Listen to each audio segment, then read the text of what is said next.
Welcome to the Exceptional Sales Leader Podcast with Darren Mitchell. If you're a sales leader looking to take your leadership to a whole new level, then this is the podcast for you. We'll be exploring tips, techniques, and strategies to help you take your leadership to the exceptional level and allow you to enjoy more money, more meaning, and better sales results.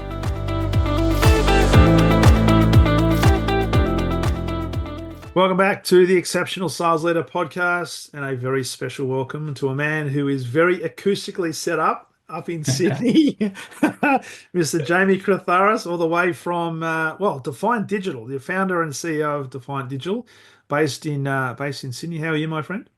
Doing well, mate. How are you? Very well, thank you. We just talked before we pressed record about your setup there. It's very acoustically pleasing, although you're saying it's more aesthetics. It's definitely more aesthetics, coming from the music industry. I can tell you now, this room is definitely not acoustic, but it does the job for podcasts. It does, and it sounds really, really good, really good. Now we're going to talk about sales. You've got a really interesting story. You spent a little bit of time in corporate, but pretty much your entire career, apart from a small stint in corporate, has been in the entrepreneur space, and I know you've been a DJ as well in the music industry. Before we get into that, you shared with me a very important milestone that's happening next week, Yeah. and by the time this podcast comes out, which will be early next week, there'll be still a couple of days until that event. Can you just let us know what's happening? Yeah, mate. Probably the biggest thing that's ever happened to me, which is I've got twin girls on the way, identical twin girls. So yeah, it's a massive milestone. Can't wait for it, to be honest. A little bit nervous, but it is what it is. Another challenge, another chance to grow as an individual, and obviously, yeah, just relive my childhood through my two girls. So yeah, bring it on. I can't wait. That is, and like I'm so just hearing you speak, you can feel the energy and the warmth, but also the love that's coming through. And 100%. I wish you all the blessings, because it's one of the greatest things you'll ever go through to see, children being born, but then have a part to play. And I remember when when my wife was about to have our first, they said to me, "Hey, you think you love people until you appreciate just what love is when you see your child born." And Mm, it's like, and I thought, yeah, whatever, until that moment happened, and I thought, yep, that is absolutely spot you on. get it. So, Yeah. and mate, you've built businesses, and you're a very, very successful entrepreneur, but may I say that will pale into insignificance with what the Mm. journey you're about to go on to. So, mate, all the very best, and I wish you every success with it. No, I really appreciate it, mate. I think it's going to make everything that much more special when we're celebrating, different milestones in their lives, and obviously having put in the hard work with business. Hopefully, I get to be a present father as well. That's definitely a massive goal of mine. That is awesome. And look, we might talk about being a president and branding and stuff today from a selling perspective, which I think is a really important thing. Certainly if you think about leadership and an influencing factor, there are so many leaders, unfortunately, that are not visible, that are not Hmm. present, that they almost lead by absence. So if you can do that in the capacity of being a father, I mean, just look out. It's going to be Yeah, incredible. exactly. So, mate, can we go back then in terms of? I'd love to know a little bit about your backstory, because it's an Yeah, interesting backstory. You're a very successful entrepreneur here in Australia, but you weren't born successful. Let's just say you weren't yeah. born successful.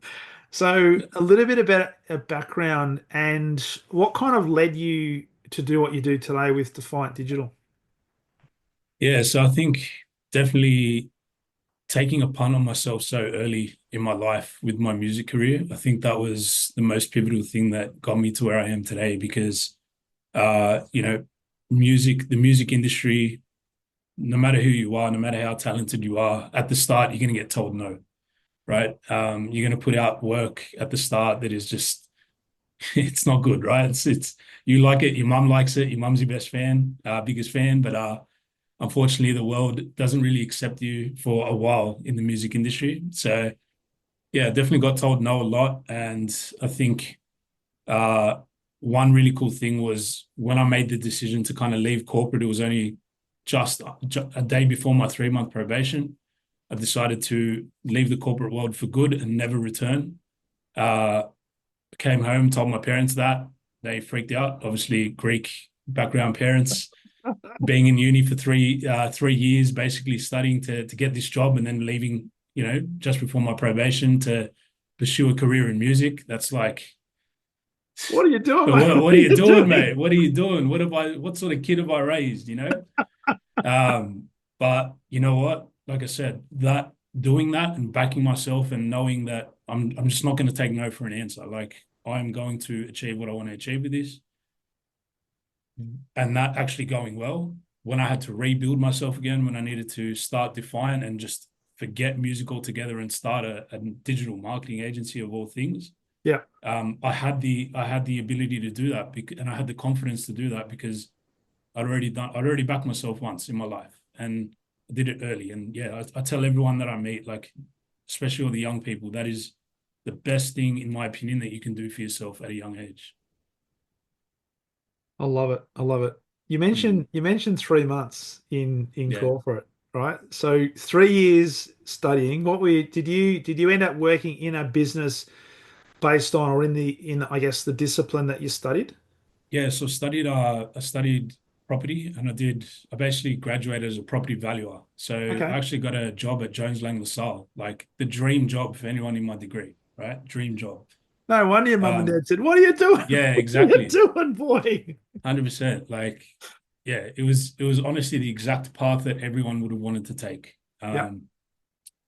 Yeah, I just couldn't do it. Like I was traveling into the city every day and I was leaving like a ghost, like I actually felt sick every single day just being in that rat race and looking at other people in the office and they're just like all cutting each other down to get up the corporate ladder. And you walk outside and everyone's rushing a million miles an hour and no one's got a smile on their face. I'm just like, nah, man, I can't do this shit.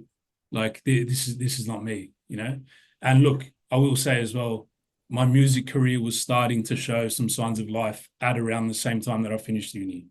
So I was Yeah. at this crossroads where I'm like, what do I do?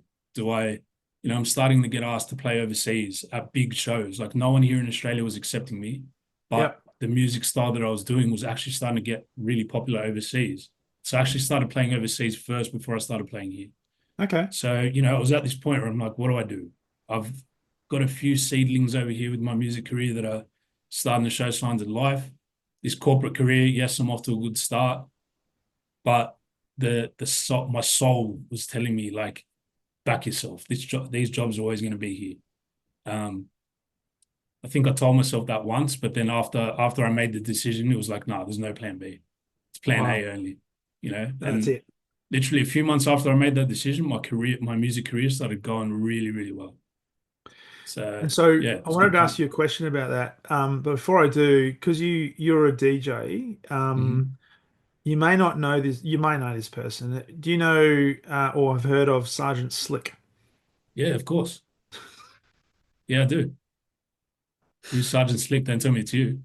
No, no. So Andrew, and I grew up, I grew up in Doncaster. So Okay, Andrew and his brother nice. Marcus, Yeah, and my yeah, brother Glenn and I, we grew up together because our parents were really good friends, and we used to go away to Queensland every year at Christmas time. And I nice. remember when he was younger, he got a turntable Yeah. and he started mixing all this stuff. And when I was probably 18 and he'd be about the same age, maybe a year younger, he Hmm. started doing school disco gigs, right? No And way. he, myself, and a mate of ours, we would go and we'd be like the security, and The support. he'd be the DJ, right? Oh, okay, yeah, yeah. And he's gone on and obviously he's married now with a child and doing great stuff. So when I saw you were a DJ, I'm thinking, oh, I reckon you know Sergeant Slick. Well, Sergeant Slick, when I was coming into the game, because he's a bit older than me, he was like the guy on all the Ministry of Sound CDs and all that kind of stuff. So he was like one of the guys that I was somewhat looking up to in terms of his music. Yeah, I don't know him personally, but yeah, definitely like I've played his records. Like, yeah, that's he awesome. was he was one of the guys I looked up to, no doubt. Well, I might reach out to him after this and say I've just had a conversation with you on the podcast, and Yeah, that Sergeant Slick, you are held in high esteem, mate. So you'd love that. that's it. Yeah, You'd love it. love that. Pump him up. So I wanted to ask you a question on the corporate because you said, oh, you came in within the 3 month period, you saw people climbing the corporate ladder at the expense of each other. People weren't, they were all rushing around and things like that.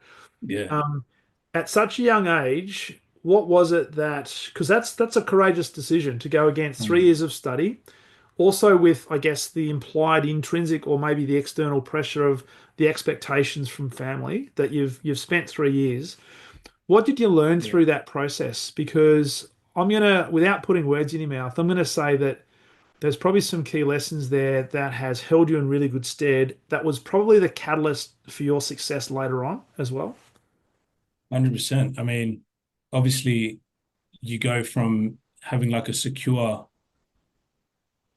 income, right? Yep, it's coming through every single month, to just having nothing. No idea of where the next money is going to come from. And that's just like happens pretty much overnight, right? Yeah, So obviously one thing that it teaches you is how to be efficient, and it just teaches you hard work, man. It teaches you like, mate, if I don't make my money, no one's gonna make it for me, you know? So I'll never forget, like from one day to the next, I literally the day after I quit, the the day after I quit, I literally jumped out of my bed and straight onto my chair and straight onto my computer and was just making music like non-stop. And I did that for 6 years. You know what I mean? Like wow. that was my life for 6 years. I was just that hungry. So yeah, I think one of the biggest lessons is doing that kind of thing and taking that part. It builds that hunger in you and it builds that entrepreneurial, I don't know, entrepreneurial bone in your body Yeah, is probably the best way to explain it. Uh, but like I said right at the start, the biggest thing is it builds character, I feel, you know, yeah, builds yeah, character. And that's what you need as an entrepreneur because you're going to get kicked to the curb a million times, right? There's going to be so many times where you just feel like giving up and everything like that. If you don't have some balls, if you don't have some character to make these decisions and back yourself in business, yeah. you're not going to make it, you know? Mm, So I think that's probably the biggest thing that it's taught me.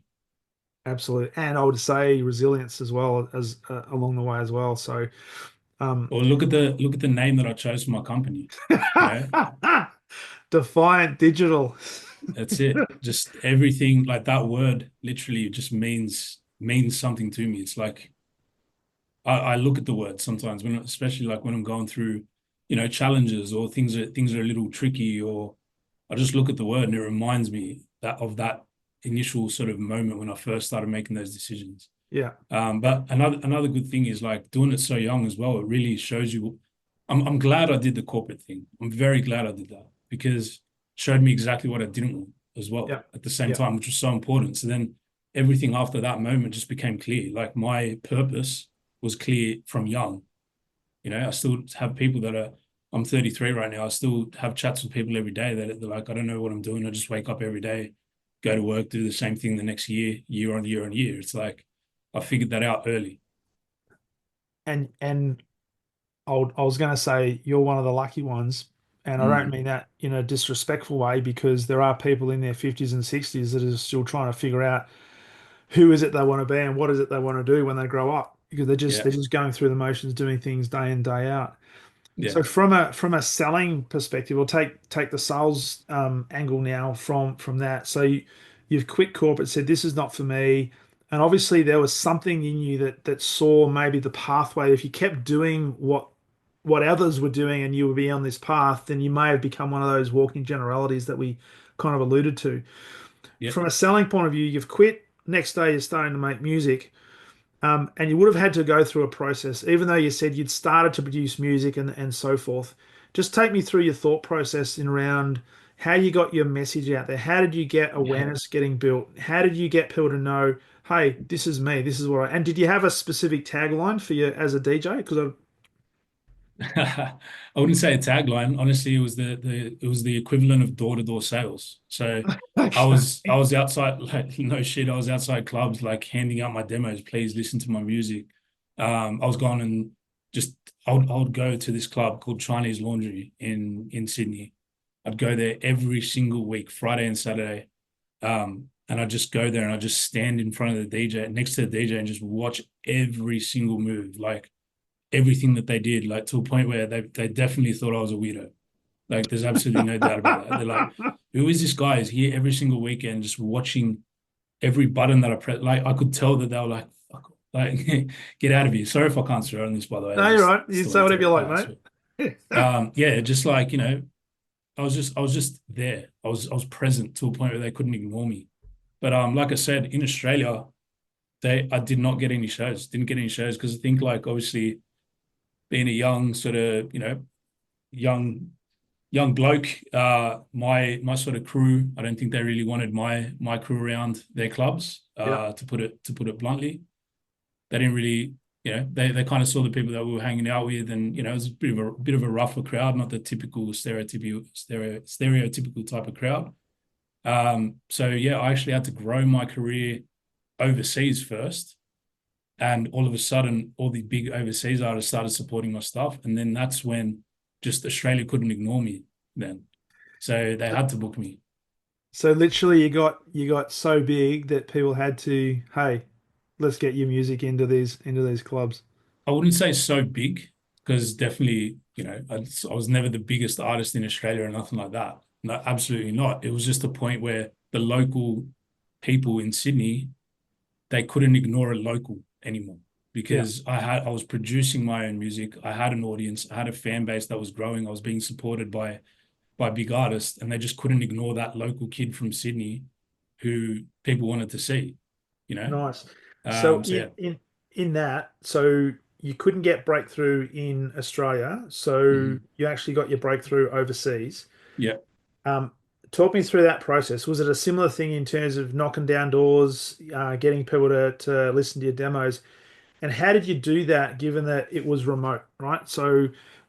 was there a certain process you used? Because there'll be people listening to this who have responsibility for selling, whether it be a service or product or Yeah. music, right? Yeah. Yeah. And their global marketplace is that global, right? And Yeah. they're responsible for delivering numbers. And they say, how do I get cut through? How do I build awareness? Yeah. So this is going to be music related, but it can definitely be used for business as well. It's just a different medium, right? Yeah, So what I did was I I knew that okay, I don't really have an audience, right? I've got a few people that are starting to like my stuff, but I don't really have an audience.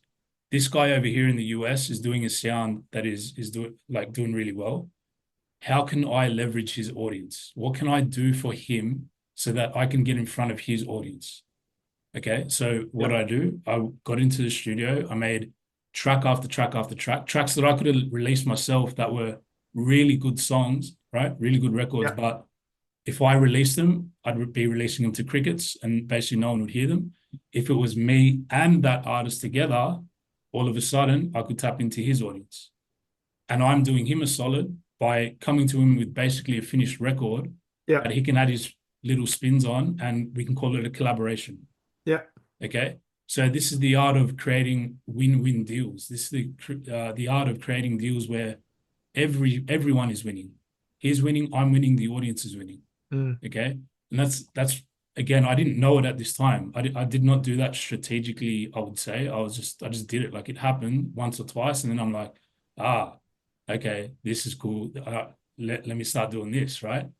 So that was one thing. Another thing was a big artist at the time. His name was Tonic. He then changed his name to Dioro, now one of the biggest artists in the world. I became really close with him. So he, uh, by this stage, I sort of had a bit of a name going in Australia, but my next big breakthrough was off the back of this networking. And this is yeah, again, this is a skill that turned into my lesson on networking, right? I'd been speaking to this guy online, blah, blah, blah, big DJ from overseas coming to Australia to tour, right? I'd seen his tour schedule. I think he was on like 60 shows or something like mhm, that before he landed in Sydney. So I knew yeah, this guy's been on the road for months, right? Um, what I do, again, Greek mother, background, like, European background. I didn't take him out to go get drinks. I brought him into my home. He stayed at my home for 3 days. We made wow, music for 3 days. My mum fed him home cooked meals, which he was just blown away by. Like he hadn't felt. I'm gonna send him this afterwards as well. He hadn't felt like he'd been at home for months, right? So being in someone's home on the road and eating a home cooked meal and sitting with a family and just having that different experience other than 3,000 people asking you for a photo every night, yeah, the guy felt like he was somewhat back at home with his, with his heritage. So Yeah. yeah, but at the same time, we were in my room all of those 3 days as well, making music. And we ended up making a song that became a number one on Beatport, which is like the main place where dance music is sort of distributed. Yeah. And then at the time, the number one DJ in the world ended up signing that record. His name was Hardwell. And then not only that, he also did his own version of that record. So off the back of that, that's when my career really sort of took off, and I started doing like a lot of touring through Asia, US, all over the place, all over Australia, every corner of Australia basically. So again, networking and also doing deals that are win-win for everyone. Yeah. That were some early lessons, and that's kind of how I just triggered everything and got things going. Nice. Love it. Great Mm. stories. And you talked before about having to get used to the nose, right? So Yeah. obviously, I'm gonna make the assumption that you didn't catch lightning in a bottle twice here. It's not like the first two people you reached out to, oh, let me Oh, collaborate and hey, come over to my house and we'll do some no, collaboration. You can eat some home cooked food. no, Um, absolutely not. there would have been a lot of no's in the process, and there would have been, and you can tell me how many times did you feel as if this is not going to work? What am I going to do? I might have to go back to the Jones Lang LaSalle. Oh, no, I never thought that. Like I said, once I made around the time I was making the decision to leave corporate, I was like, oh yeah, I can always come back to this. But once I actually made the decision, it was like, no, no way. Yeah, It's there's only one outcome here. But no, I will say during the phases of my music career, I think maybe multiple times a day, I'd think, oh, like the imposter syndrome. What am I yes, doing? Like, I'm trying to like we've got my idols over here who I'm trying to get signed by. Like I'm just this little kid in his bedroom. There's no way I will ever get signed by these people. And it's so crazy to look back on my career, and pretty much every single one of my idols I got signed by, or they supported my records in one way or another. The biggest one for me was Afrojack. So again, you probably won't know these names, but just to tell the story, Afrojack was the king for me, right? He was the guy that I heard his music and I'm like, I have to make stuff like this. yeah, So again, similar to business owners, there might be that brand or that business that you're aspiring to be like. And what I did, and I still do this to this day, is I picked him and I basically, today I call it a model of excellence. Back then it was just like, I want to be like Afrojack, yeah, right? I want him to sign my music one day. The greatest thing about that was with this whole model of excellence thinking is that if you pick someone who's top of their game, that becomes your benchmark of what you're trying to achieve. And every song that I made, I used to put it up against his songs to compare the dynamics, compare the sounds that I'm using, the techniques that I'm using in my songs. And that was then the level that I was aspiring to get to, yeah, right? And that just helped me so much. And even today, with like the ads that we make, we choose the brands that are doing things the best in the space, and we try and model those, and we make sure that we're better than those, yeah. right? Such a great tool, such a great way of thinking for any business owner out there is to go and really audit the greats in your space and see what they're doing, and aspire to do things at that level, and automatically 100%. you're off to a great start. And I love what you said there in terms of, and I fully appreciate and fully agree with the concept of modeling excellence. I think a lot of people, particularly in business, though, when they think of models of excellence, they hold people up on a pedestal. And when you mention imposter syndrome, often they look at somebody, say, like that and say, well, I could never be like that. But what I'm hearing you saying is you identified the best in the marketplace and said, I really admire what they do. I wonder how they do that. How Yeah, can I challenge myself to figure out 100%. what makes this person tick? And I'm going to compare my work to that as a benchmark, as a standard. I'm not going to compare myself to that person in terms of envy. 100%. 100%. I used it as fuel, right? Like every time I'd make a song, I'd put it up against Afro Jackson. Mine sounded like shit. It was I didn't say, oh, poor me. I just used it as fuel. Okay, step it up, do better. And then to actually be signed by his label a few years ago, a few years after, sorry, to actually be signed by his label a few years after, and have him supporting my music left, right, and center. I can't explain to you that feeling. That's phenomenal, you know? But would you look back on that time and would you say, and without putting words in your mouth, if you hadn't have identified him as, I guess, the benchmark of excellence or the model of excellence as you describe it, do you believe you would have progressed as well or as far as you did? And do you think you would have been signed by that by his label if you hadn't have looked at him as that model? That's so hard to say. Look, for me, I was never a like true artist in the sense of like a musician. I was never a Yeah, musician. Still to this day, do not know how to play any instrument. yeah, I did everything by ear and just I made what I wanted to hear on the dance floor, right? yeah. So I was never this person who could just have endless inspiration come at the drop of a hat, like some people that I know and that I've worked with. So for me, an artist like me, I needed to have a model of excellence because Yeah. I needed to have something there that I was striving to achieve, both in terms of creativity, in terms of quality. So yeah, for me, it was the best way to do it. But that's not to say that other people out there, even with their businesses, like I know so many people that don't even have social media, they don't look at anyone, they don't care about what's going on in the world, but they're just so innovative that they can just stay in their own lane and do their thing. So Mhm. I don't think there's a right or wrong. I think everyone just needs to choose the way that they get motivated. And for me the daily motivation is coming from seeing competition. I love competition. Yeah, I love seeing competitors out there because it forces me to always do better. yeah. And it forces you to lift your game and take 100%. take your excellence to an even higher level of excellence. Exactly. So, mate, there's lots in that modeling excellence, being aware of imposter syndrome, but also we don't want to lose sight of the fact that in order for you to have achieved what you have in the music before we even move on to Defiant, Yeah. it's it's persistent. It's a game of um, turning up every single day, being conscious of who you are, what you represent, what you stand for, putting forth the effort, not wishing upon a star, but putting in the hard yards. And you 100%. know, if I was to ask any artist, and I'm sure you'd be no different, as to how many attempts that you've actually made, how many submissions have you made to get the one or two, home runs as they Yeah. use in the States with Yeah. baseball. I'm sure your story would be no different, that it just didn't happen overnight. You've No. you've had to go through the trenches.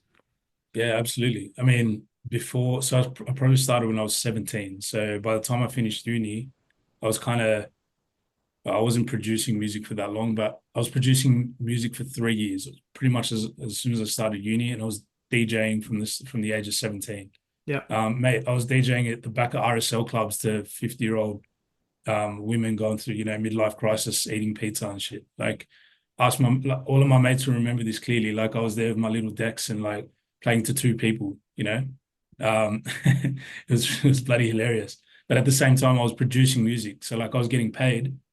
I was playing some music, but I was actually producing my music. I was using that time to produce. Every spare second I had, I was trying to produce music. And yeah, I think you just keep sharpening your sword every single day, and to a point where you just get really comfortable. All the Mm. basics become second nature, Yeah. and you start to develop your own style. And I think it's actually exactly the same with business. Like Yeah. when you start a new business, you got to do all the boring stuff. You got to do the legals, the accounting, get the email signatures set up, get this and that.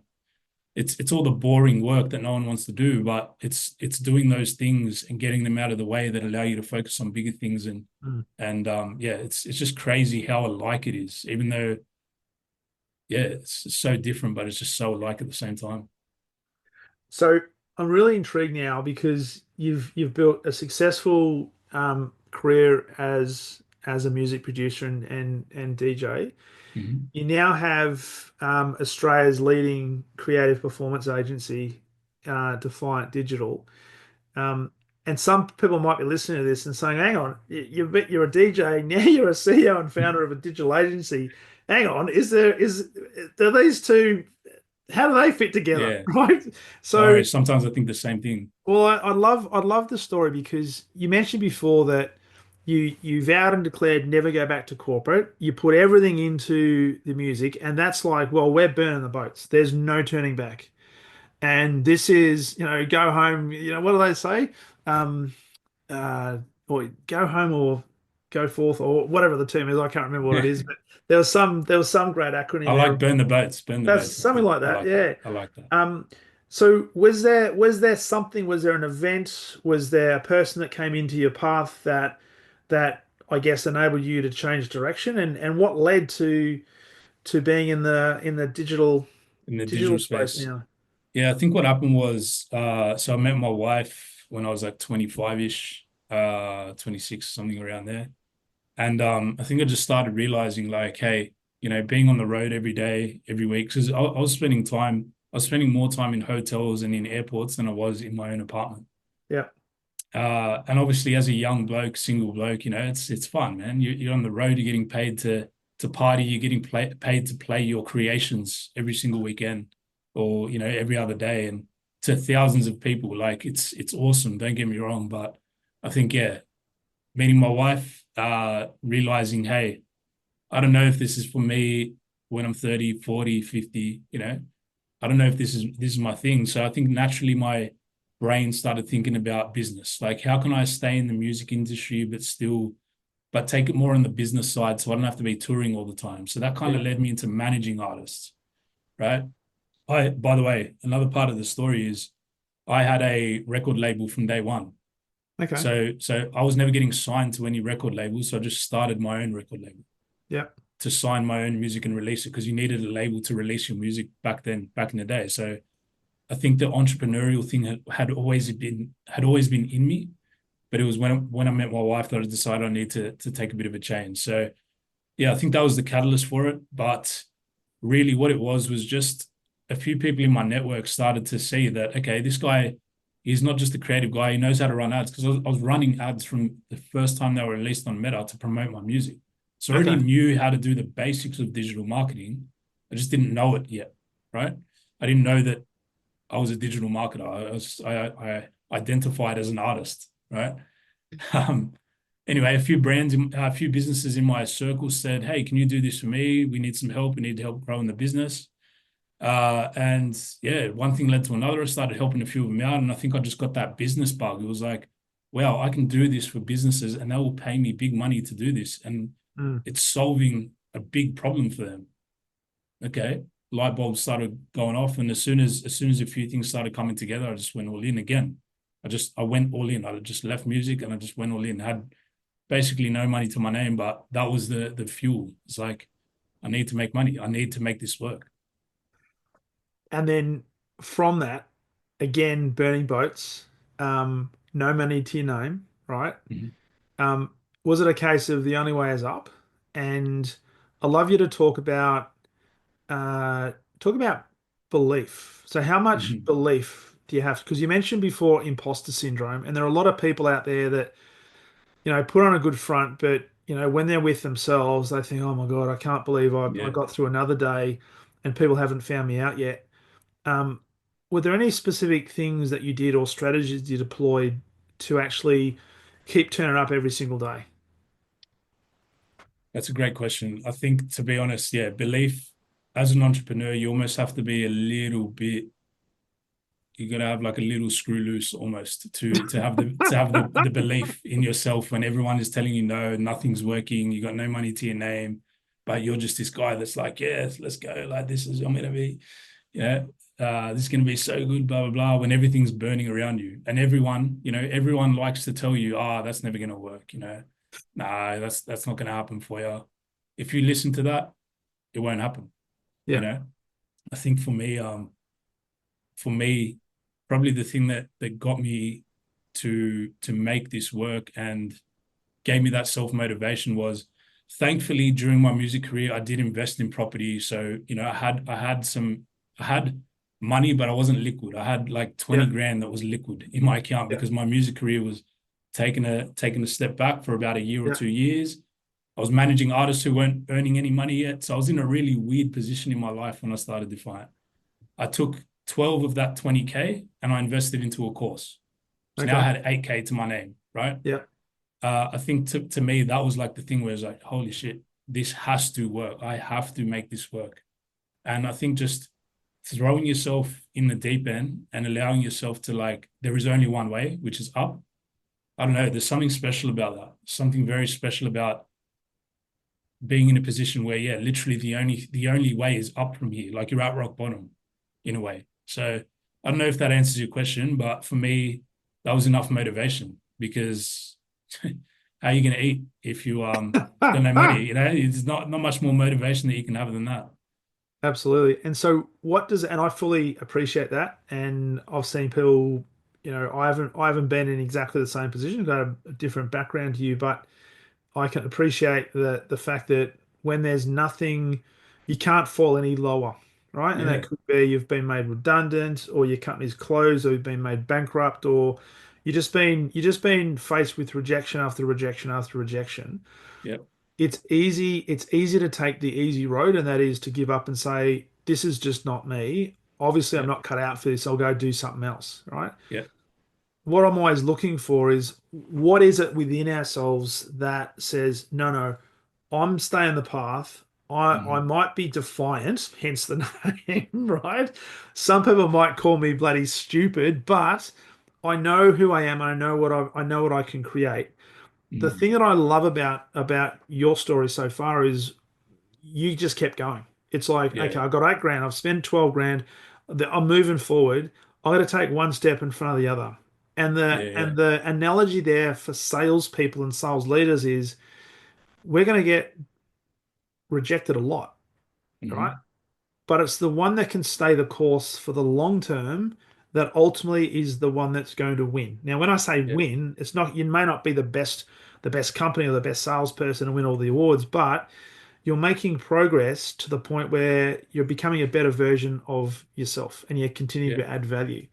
yeah, So I love I guess the hero's journey. mhm. And what you're defining here is lots of old world transitions to new worlds and lots of uncertainty. So I gather you're a person that is not risk averse. You're happy to take risks. You're happy to Yeah, jump into the in with a whole leap of faith and you know what, I'm gonna sink or swim, but man, I'm gonna give it a crack. yeah, If you look back now, because I know you work with a lot of businesses and you've helped over 300 businesses, significantly grow their revenues. yeah, I want you to talk about how you took Defiant from startup mhm. to the numbers that you generated in the 12 months, and what do you put it down to? Because I want to draw out some of the lessons for people listening to this. Yeah. So we went from zero to $2 million in 12 months with Defiant, right? Which was just crazy, crazy growth. Uh, Basically, how did we do it? We literally like in a cafe in Bondi. I'll never forget this phase of the business. One of my favorite phases was we're just literally talking to everyone, talking to absolutely everyone that we could speak to. Anyone that wanted to speak to us, we'd speak to them, right? So it was literally me and my business partner at the time in Bondi in this cafe called Drake's and just inviting people after people. So like people would come in, we'd have a coffee with them, they'd leave, next person would come in, and we'd just be talking shop, right? And at this time, we had no clients, we had no runs on the board, we had no history, but anything that they wanted and anything that they uh, requested or needed in their business, any type of service in the realm of digital marketing, if they said, "Hey, do you guys do this?" We did it. Yeah, we do that. Yeah, we can do that. No worries. We got it. Had never done it before, but just this like pure, I mean, pure just like confidence that we were going to get it done. And what I did was we made no money, by the way, like $2 million in revenue. Yeah, like that's impressive. However, profitability is a Yeah, different story. However, yeah, and I want to make that really clear because yeah, I don't want to be on here like being this like guy that's like, oh yeah, I'm some rich millionaire in 12 months. Like, no, we did it the hard way, but we did it the right way. We'd take the money, we'd go and give it to an expert in that field, and we'd watch every single thing that that person was doing, and we'd document it into an SOP, yeah, right? So yeah, we were getting it done, and we were getting good results from day one. yeah, Okay, we were putting short term gain we're putting that to the side for a second. We're saying, hey, let's get the results, because the result is what's going to get us more clients. Okay. And doing more work for more people is going to allow us to understand what we like to do and what we're actually good at as an agency. Mm. So yeah, that was the way that we did it. And yeah, it was such a good move, like a hard move to make, but a great move, because by the end of it, you've got case studies to leverage. You've got clients that are referring you to other clients, and this whole snowball thing just happens. So talk me through then. I mean, the concept of having people come through, and you would have drunk a lot of coffee, mate. So Oh, mate, I to was the point where smashing it. you got this Yeah, I was kick. twitching. I was leaving there twitching, mate. Um, so talk to me about, because part of this is credibility, because there are salespeople that work for organizations that have natural credibility because of the brand that they represent, and that just open doors, right? Yep, Then there are people that work for organizations that are in the startup phase and their brands are not yet recognized, and they're yep, kind of, well, who are you? Why would I listen to you? yep. To go from like, and yeah, I'm glad you said it was not a zero to hero story, because it was 0 to $2 million of revenue, but a lot of that was reinvested back into the business that 100%. now be a growth factor. 100%. How did you go about building, I guess, awareness to the point where you even had that initial influx of people that you were talking to, even though you Mhm. weren't necessarily generating a lot of stuff in terms of profitability from day one? Because Yep. when you think about awareness and branding, Mhm. how did you get Defiant out there to the point where there was at least a peak of interest that people wanted to at least have a conversation with you? Yeah, that's a great question. A lot of these initial, like I'm talking the earliest conversations, were literally us doing work for free to people in our network. Right. Okay, so I was obviously, one great thing about being in the DJ space was I had a lot of fun with a lot of people, Yeah. right? We partied, people, I had fans, like I had just people who were booking me. I had some connections, right? And they had businesses and they were successful. And I'd say, hey, listen, I'm doing this now. I'm going to come into your business and this is exactly what I'm going to do. I don't want you to pay me a cent, but if it goes well, I want you to talk about it, and I want you to be a testimonial, and I want to be able to use your logo on my website. Okay, so we did that for a few prominent brands at the start. Got good results because, again, out of our own pockets, every dollar that we were sort of earning, we were putting back into contractors to get the work done. Okay, and it only took a handful of these kind of deals to get the machine snowballed, Mm. right? And basically, yeah, like all we did was we'd say to other people, hey, we've done work for this brand. This was the results. Let's have a chat. We can do the same thing for you. And by the way, I looked at your website and we can do X, Y, Z, or you should be doing X, Y, Z. So we gave a little bit of value up front to get them to the table. Yeah. Once they were at the table, it was just a matter of just like pure, just like, we are going to help you, period. Like, you're going to get a result, probably promising, probably over promising a little bit in some cases, but we did what we had to do. It's as Yeah. simple as that. And yeah, getting those results led to more results, led to snowball effect of clients coming to us rather than us needing to go to them. Yeah. Yeah. Yeah. Love it. Love it. Because there's lots in that because there's a lot of businesses out there, and may I say a lot of salespeople out there that are just sitting there waiting for the phone to ring, and they're thinking, why isn't anybody calling me?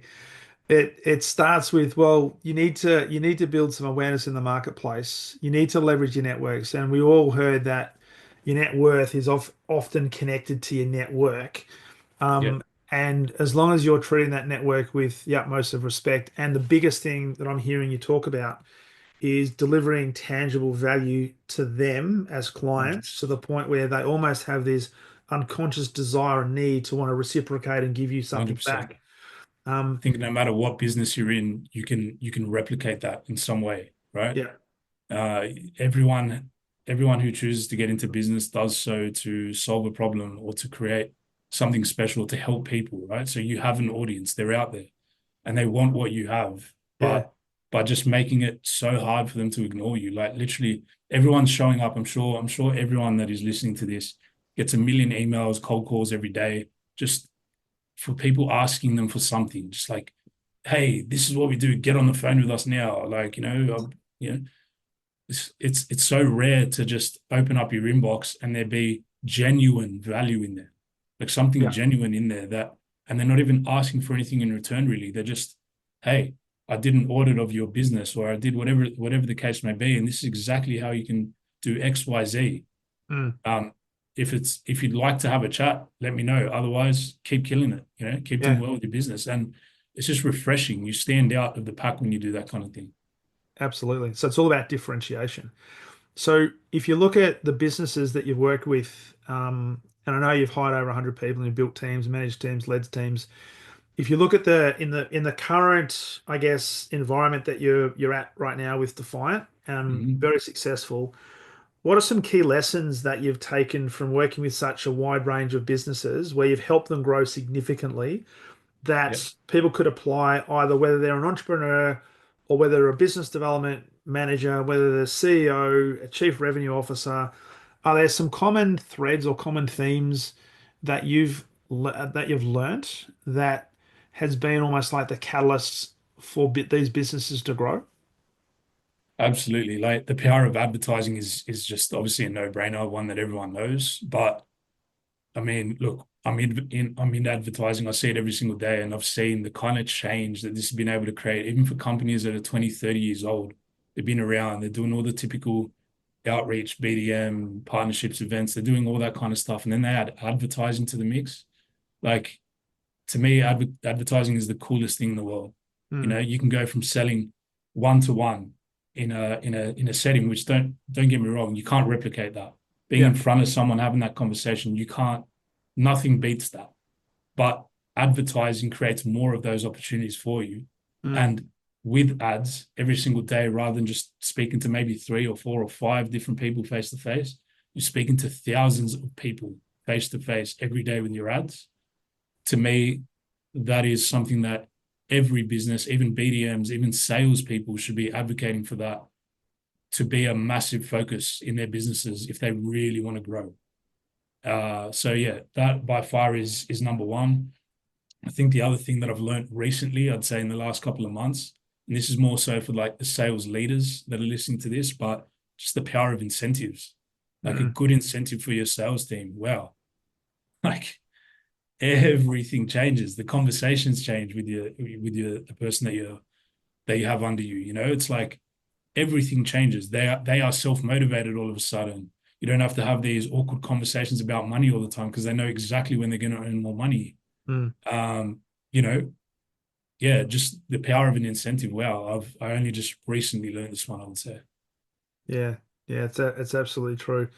And so, just going back on the advertising, there'll be people listening to this and think, oh, isn't advertising expensive? Like when Yeah, if you look at your business, and I'm conscious of time as well, so we'll wrap this up in a second. But yeah. when you look at the work that you do, um, advertising could be ubiquitous across multiple different platforms. Are you very targeted? Does it depend on the industry? Does it depend on the specific product?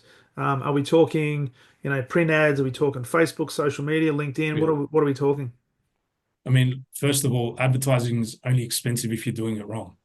I- If you do if you're doing it right, it's generating an ROI. So Yeah, it's actually the best investment in the world. Like I don't know any other vehicle that you can put in $1 and get out 30, yeah, right? 20, 10, 5, you know? I mean, property, putting your money in the bank, you're getting a few percent. yeah, Property, you're maybe getting 5 to 7. We are very consistently getting 10x returns for a lot of our yeah, clients. And yeah, it's just an incredible vehicle. So yeah, it's only expensive if you're doing it wrong. But yeah, when it comes to advertising, the most effective that we've found is the digital marketing. So, advertising across Meta. Meta's there to create that awareness and create those new eyeballs. yeah, Google we like to use for capturing that awareness and capturing that demand because people are there typing in exactly what they want to see. And yeah, now obviously everyone's trying to fight for that space on Google, but if you've been creating the awareness on Meta, so you've been showing them visual ads of your brand, when they yeah, go to Google and they type in sales coach or whatever your business may be, because they've yeah, seen you 5 times on Meta already, yeah, you're the ad, you're the listing that they're going to click on. So yeah. yeah, digital marketing is definitely the way, and obviously it's all trackable, down to the dollar, down to the cent. And how do you see things into 2025 and beyond? Is things going to ramp up? Is it going to become harder? Is it going to become noisier? Is it going to be harder to differentiate? And does that mean that Mm. like agencies like yourself have to continue to innovate and pivot? if you were to be Nostradamus, my friend, and you look out into the future, what are you seeing? Look, I think it's always going to get hard. Advertising is always going to get harder simply for the fact that the costs of advertising are going only one way every year, which is up, right? Yeah. So that makes everything more expensive, which means you've got to be so much better at your execution on the platform to get more for your dollar. Mm. So you need ads that people don't scroll past and ignore. You need ads that they're scrolling like this and they stop on your ad Yeah. more often than they scroll. Okay. Yeah. And to do that, you need really strong creative. So whether you're a brand or an agency, whatever you're doing, you need to get really good at that creative piece. And how do I stop that scroll? Yeah. Okay, so those type of brands that are doing that well and agencies that are doing it that well will succeed. But the number one thing is no matter what happens with the technology, the psychology of humans has not changed for hundreds, thousands of years, right? Humans all have the same kind of desires and the same things that trigger them. We're Yeah. programmed with that, right? So forget about the technology, focus on the psychology when it comes to your advertising, focus on what you're actually saying and showing that is going to Yeah. trigger those emotions, and you'll be on the right path with that. And it's interesting, and I'll tie this all together. It's whether you're marketing your services, your products, or whether you're selling it, you're dealing with human beings, and human beings are emotional beings. So you need to be able to tap into that psychology. So, mate, Absolutely. great way to finish. Hey, I've really enjoyed this conversation. I must say it's not a normal conversation because I'm normally dealing with corporates. This has been Yeah. really refreshing for me. So I want to thank you. For people that want to know more about you, and to follow Mhm. your journey and to learn more about Defiant, where's the best place for them to connect with you, Jamie? Yeah. So for me, just on Instagram, Jamie Kritharas. Obviously you'll probably put a link up because my name's a bit of a tongue twister. But yeah, Jamie Kritharas on Instagram, and yeah, our website is www.defiantdigital.com.au. Yeah, check it out, reach out, always down for a chat, and yeah, I'm a true fan of entrepreneurship. So whenever there's someone that wants to talk business, I'm always open ears. Awesome. Awesome. Well, mate, I'll put those on the show notes and make sure that people get access to those. So can I thank you, mate? This has been a great conversation. Time's gone really quickly. It's nearly been an hour. So thanks so much for being a guest on the Exceptional Sales Leader podcast, and the very best of luck for you and your wife on the impending birth of the twin girls, the identical twin girls. Hope it goes all well. I appreciate it, Darren. Thanks so much for having me, mate. Good on you, mate. All the best. Thank you, mate. Cheers.